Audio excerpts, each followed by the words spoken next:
So, itong ituturo ko sa inyo ay ang pagluluto ng minarinate na balon-balunan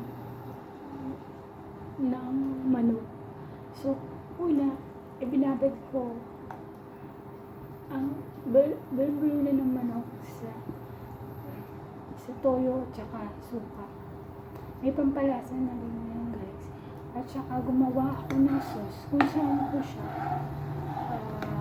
iluluto. So, ito yung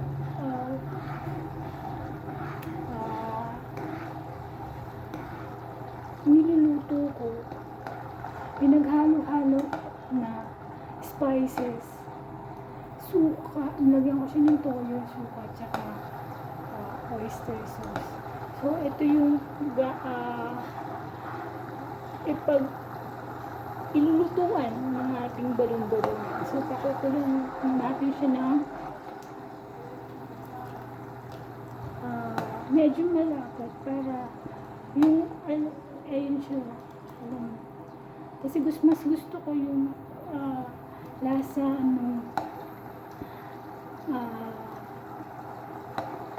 balon-balunan kapag nakadikit yung lasa ng ginawa kong sauce.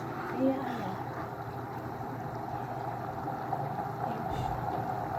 so, okay na yan, guys.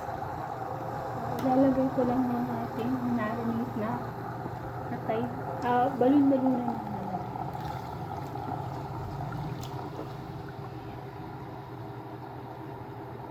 Okay.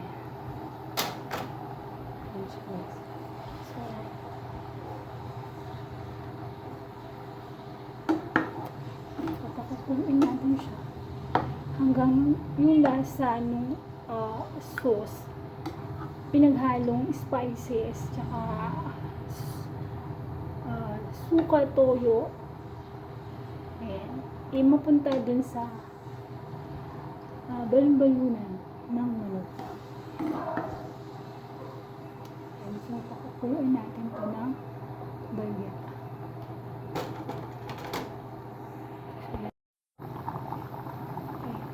So, kumukulo na siya, guys.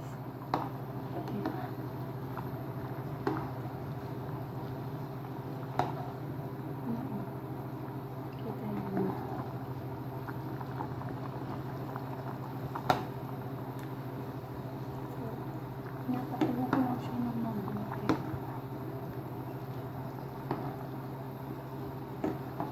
Nakayaan ko siya kumulo.